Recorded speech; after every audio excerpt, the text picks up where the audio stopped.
Bonjour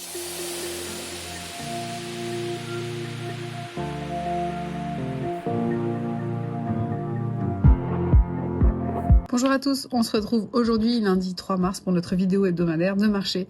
Nous sommes désolés parce que pendant 3 semaines vous n'avez pas eu cette vidéo pour la simple et bonne raison que la grippe est passée par le pôle céréales et a mis tout le monde au clair, voilà. Allez c'est parti, on y va. Donc nous allons démarrer avec le marché des céréales. Pour le marché des céréales, nous constatons en fait une dégradation des relations commerciales entre les États-Unis et les principaux autres partenaires commerciaux. C'est clairement les États-Unis et Trump qui en ce moment donnent le rythme.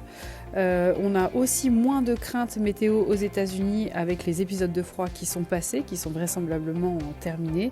Et pour le moment, on n'a pas de craintes météo à court terme sur les États-Unis.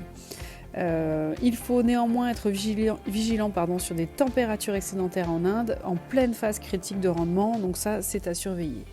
On a aussi constaté une baisse du marché de l'Europe de l'Ouest, tout simplement pour s'aligner sur le marché mer Noire. Donc globalement, des choses qui sont un petit peu mises sous pression pour le marché. Nous avons donc un potentiel de rebond qui reste limité sur le marché Euronext, sans apparition de craintes productives pour les semaines à venir pour le moment. Pour la partie graphique, sur l'échéance mai, sur le blé Euronext, nous avons un retour possible sur un niveau de 224-225. Mais après, pour savoir si on peut aller au-delà et plafonner, ça me semble quand même globalement compliqué, car comme on vient de l'évoquer, on est plutôt sur un contexte plutôt sous pression. Concernant la partie oléagineux, nous avons un soja qui est en forte baisse sur le marché américain en ce moment. On a la mise en place d'une taxe de 10% pour la Chine, impliquée du coup des États-Unis pour la Chine.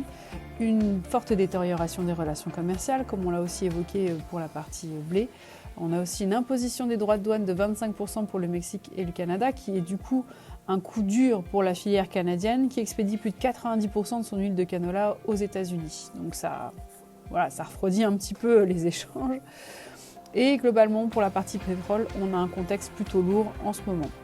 Concernant les graphiques, sur l'échéance mai, on est plutôt sur une tendance neutre avec une résistance à 542 qui finalement, en ce jour du lundi 3 mars, ne s'exprime absolument pas puisqu'on est vraiment sur une phase de détente avec un mai qui cote plutôt autour de 528 au moment où je vous parle.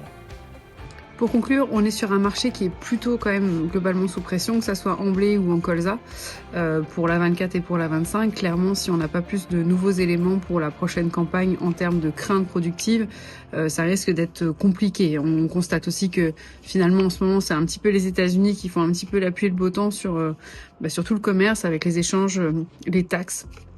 Et ainsi de suite, donc tout le monde est un petit peu attentiste par rapport aux annonces de Trump finalement. Mais globalement, aujourd'hui, on n'a plus vraiment d'inquiétude concernant le weather market, en tout cas pour cette période-là, ni sur les États-Unis, ni pour l'instant aussi en Europe. On a effectivement les craintes un petit peu en Inde, comme ça a été évoqué, mais bon, pour l'instant, il suffit de surveiller.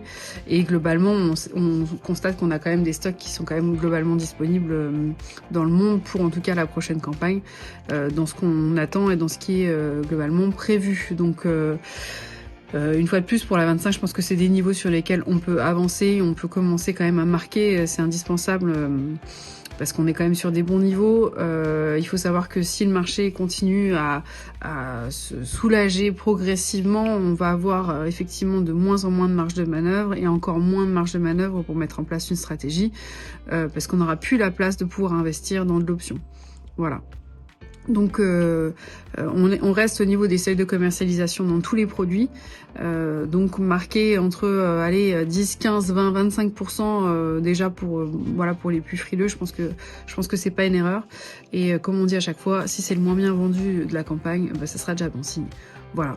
Allez, en tout cas, en attendant, je vous souhaite une bonne semaine. Merci pour votre attention et à la prochaine. Merci. Au revoir.